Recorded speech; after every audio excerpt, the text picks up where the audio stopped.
Hi, everybody. Welcome to Q&A Tuesday. We do inquiry here around compulsion. Just really noticing the feeling, whatever we're calling compulsion, defined in so many ways, looks like different behavior, especially eating, urge, and looking at all that's going on there. Because that was my experience. And noticed over time, people showing up to do inquiry over all kinds of different behaviors around compulsion, and even just thinking behaviors and more subtle behaviors, kind of process addictions, as we call them, that just look like sort of a cycle or a sense of seeing and being a certain way. So although I have a whole stack of questions from wonderful people that joined the Eating Peace private Facebook group, yesterday in the Eating Peace immersion program that I offer once a year, somebody asked such a poignant, beautiful question that I thought it was important to share that here because it's so common.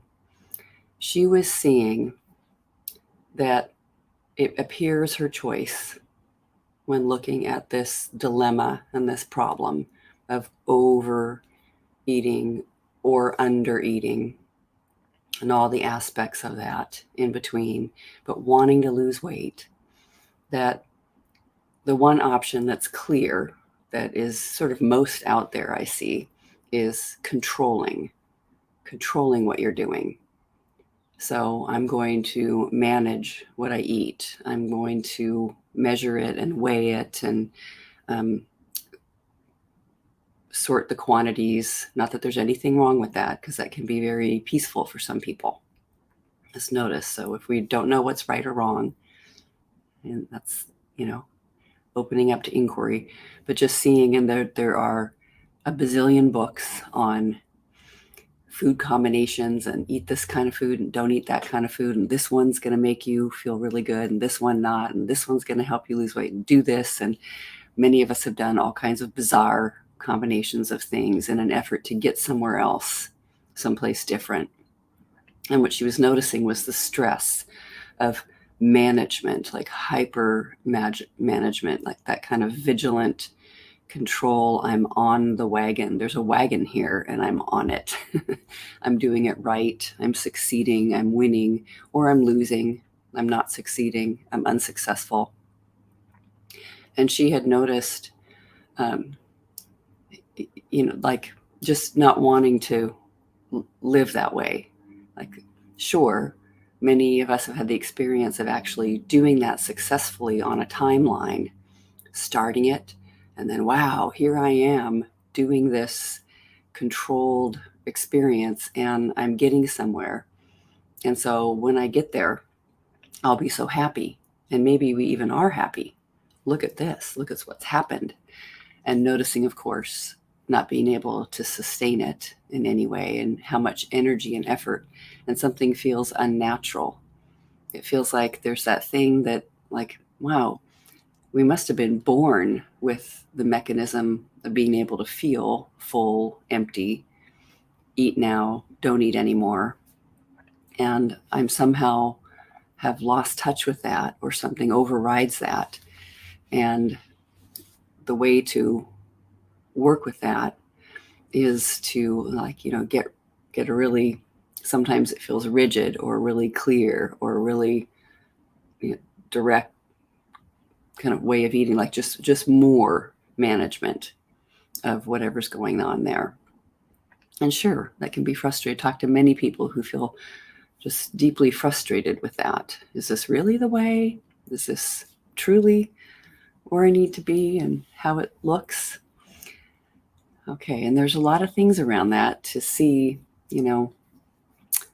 where do I lose my peace internally? Because I can sit with a meal, and the meal can be a beautiful meal, and I can love and enjoy and experience that meal as nourishing and nurturing and filling and just what's required. And I can also be upset that the meal is over and begin to feel like I'm limited and have images of other foods that I want to eat. And just noticing the teeter-totter in there of all that. Okay. And so then she was noticing, okay, this alternative, if I drop that completely, I don't want to control or manage or spend time or effort or energy over there, then there's something that comes in that just feels flatlined. I liked that image that she shared. It was like just flatlined, which is what we see on that monitor in the hospital room when somebody's dying, their heart stops. It's just, there's nothing. And kind of a resignation, a hopelessness, a despair. And she used the words, I will never, get what I want, be where I want to be. I will never have that. So consider, and it seemed to her like those were the two options. And both of them looked like losing options, unpleasant options. So consider that both of them are stories. And it's okay that we see them and that there's images and feelings and experience and projection and movement into the future in our minds. Oh, I wish I could have that, this here now, this body the way it is. This isn't the right body. This experience isn't the right experience that I'm having. I don't want to have that wanting feeling because it's unpleasant. Something isn't working here.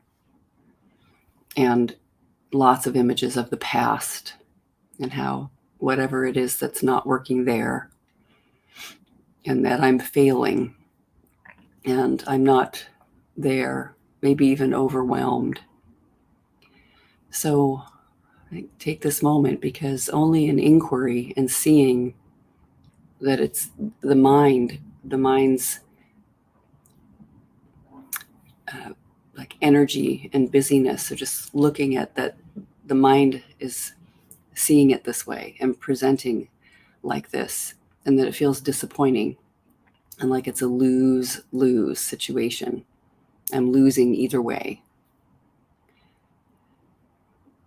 And let's look with inquiry. I don't want to experience either one of these conditions. And it will say, I don't have other options. It doesn't see any other alternative. And like almost looking at two movies playing in a big multiplex movie studio.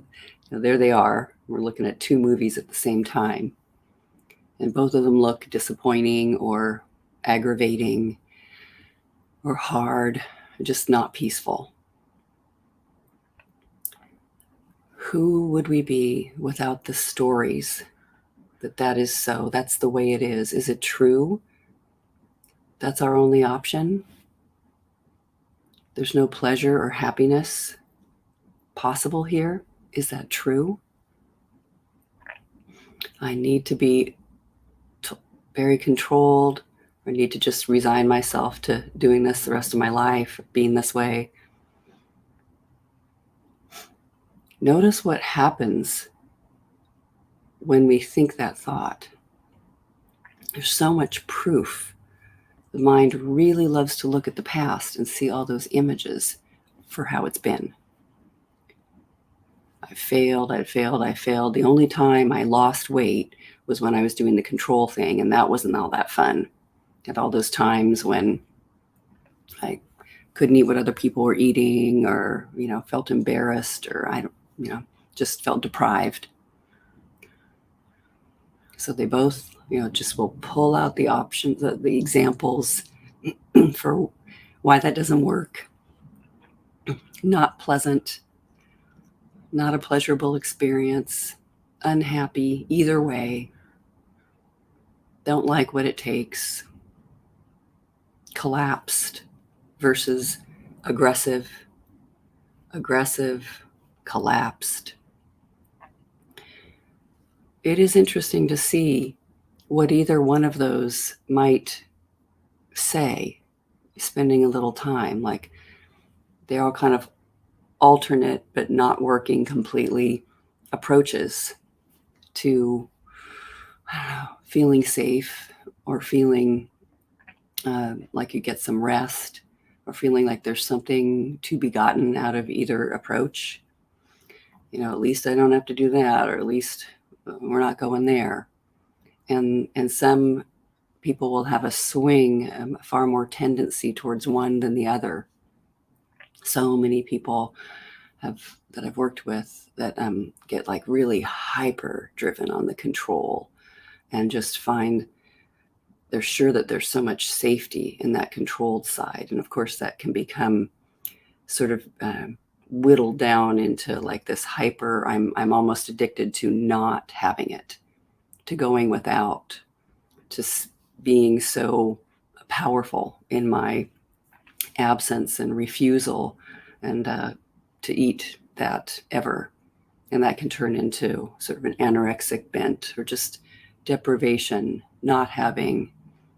Here I am not wanting it. I am just so good at not wanting, not receiving. I won't even want it. And the intensity around that, there's a lot of aggression in it. And then that resigned, flat, sad, heartbroken, disappointed, failure place. I suppose one looks like it's extreme winning. I've got my fist tense, tightly clenched, and the other one looks like just dead, flopped, nothing. So they're sort of extreme. That suggests that they're two different stories of the same coin, two sides of the same coin, if there's a coin. So if we didn't go, looking a little more, sometimes it can be incredibly useful to just see where the mind travels, and that it would land on that. And it's very, very human. That maybe there's potential for any of us to look in those directions, to see and be thinking about it, and seeing that there's some advantage, and there's some relief in the collapsed one, and there's some safety in the controlled one, and that it teeter-totters like this. And sometimes it can be useful to see how far back either one of those sides goes and what's happening there. But let's just see, what if we couldn't believe those were the truth? They sure don't seem like the absolute truth, because of the disappointment we're feeling, or the energy of the control. If there's sort of aggression or flatness, those are stressful experiences. And I know when I'm thinking stressfully and feeling filled with my body stressfully, I'm believing something that isn't really true for me. That's why the stress is rising. It's an untrue perspective. I'm just not seeing a whole picture here. Who would you be without the story? Amazing question. Who would we be without the story? That's the only way. There's no happiness or joy or complete and total utter peace.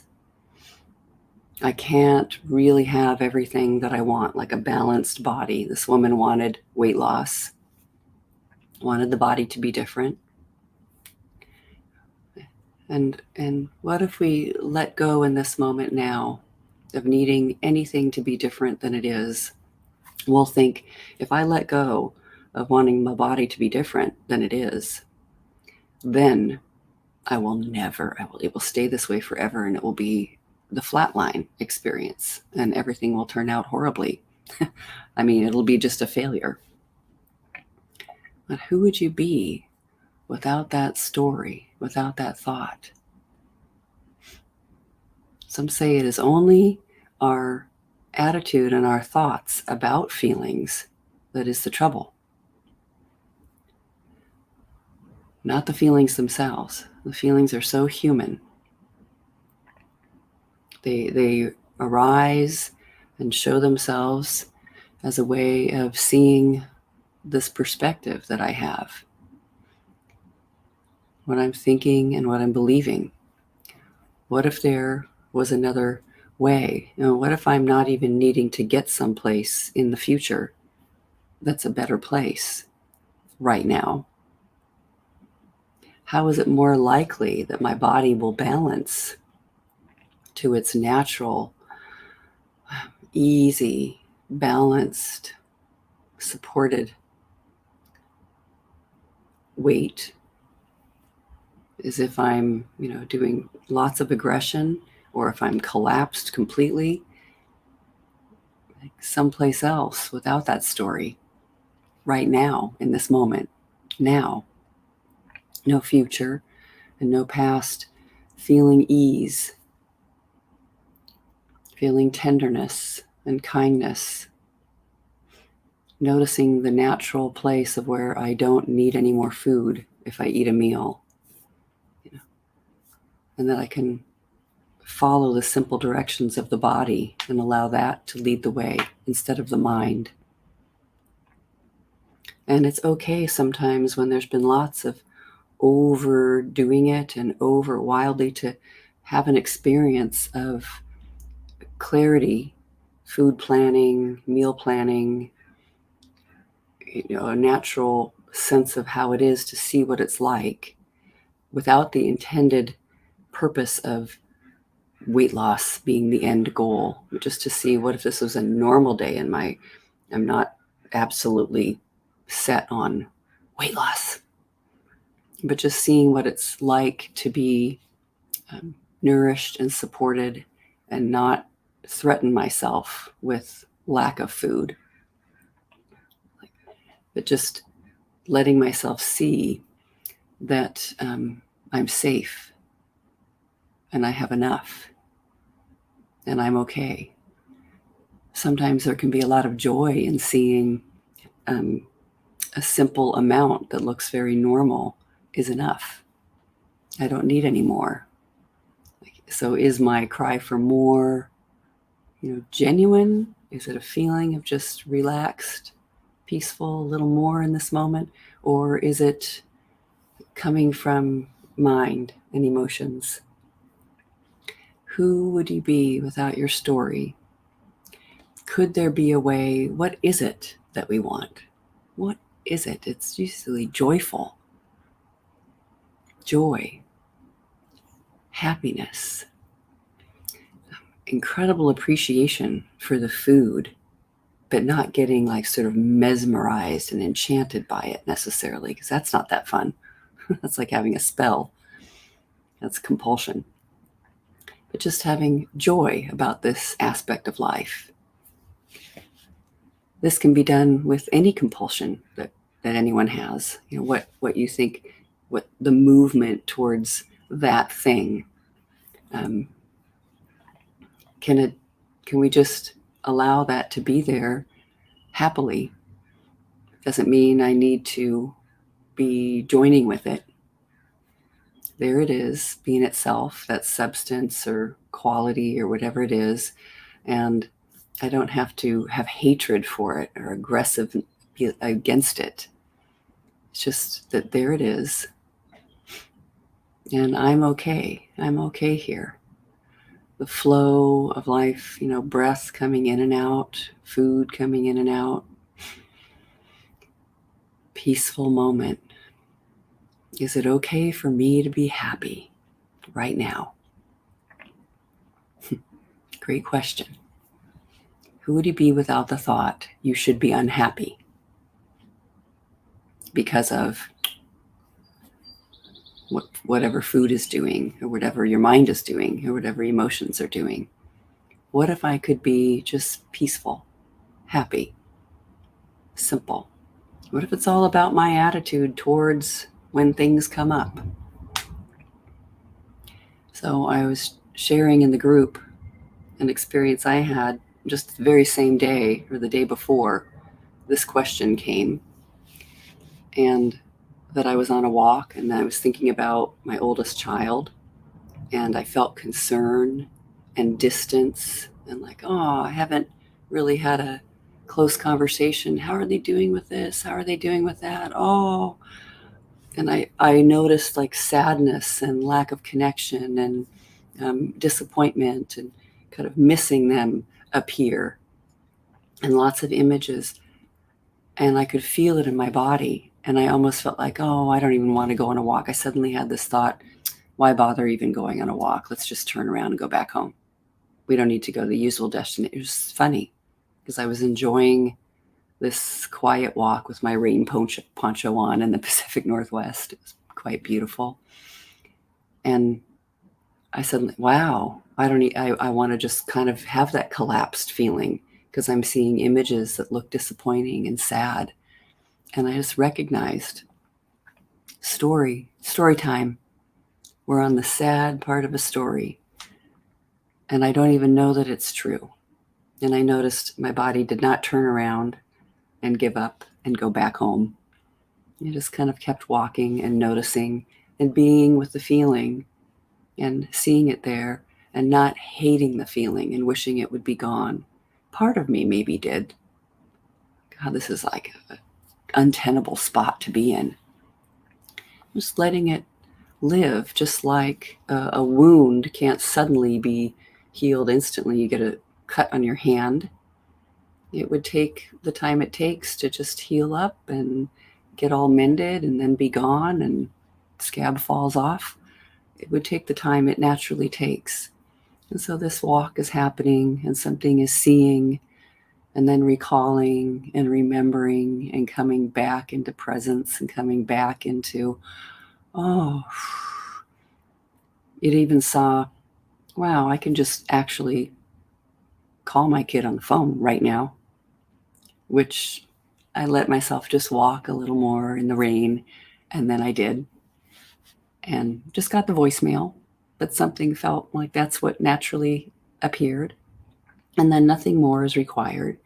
And just sort of becoming a non-believer, not needing to believe what was so right there. So peaceful, letting the waves of story and emotion. Don't we love an amazing story? Oh, or stories have to have a hard part in them. And who would I be without the thought, I can't be happy in this situation? I can't be happy when it comes to this condition. When it comes to compulsion appearing and apparently reappearing in my life. Who would you be without the thought, it's not possible to be happy? I mean, I love just seeing there's another way. It's like watching the movement of being human, and that it swings that way and moves over there, and little sailboats sailing along, and it lists way over this way, and then it goes way over that way to resignation, and there may be just a completely different way of seeing it, even though all those stories are playing. As I see the movies, I come back to what's here in the center, like a golden, warm, resilient, peaceful center that's always present. It's always there when we come back. And the movie starts to fade out and we're on to something different. That's who I am without my story. And seeing how normal it is to have those stories, so don't even have to condemn ourselves that those stories appeared. So human. And I can watch and see when I swing one way or the other, like what's happening. What an amazing exploration. What a great study. You see, oh, I'm frightened with that image or with that potential or where the mind is predicting things are going. Where, it's going into this place called never changing. And it looks permanent. Whereas actually change is constantly underway. Constantly underway. Who would I be in that moment? Whereas I look at all the effort to swing, like the move more and then the less. Who would I be without my story? It's not possible to be happy in this situation. How is it more likely that the body will balance and you'll find your place to that balanced weight. If you keep one of the stories, or keep these two stories, or tell them, or just wonder what it's like if I didn't believe. Could I be happy in this moment now? Is it okay that it's happened however it's happened? Has to be. So, wonderful to just stay with that. Just be with that. Could it be I'm really okay, whatever has happened, whichever direction I've gone? Could it be I'm completely and totally okay right now in this moment? No need for more or less of anything. Just relax, possible to be happy, feeling pleasure, feeling joy, not condemning myself. I didn't believe in right or wrong, good or bad, best or worst. Just finding the balanced, a middle way, walking right between those two stories somewhere. Outside of those two stories, they're just movies playing that talk about how to manage life and, or be with it and be a winner or a loser. Who would we be without the story of winning and losing, success or failure? Amazing question. And I think we can all find it. Like, who would I be if I really didn't, just now, this moment, right now?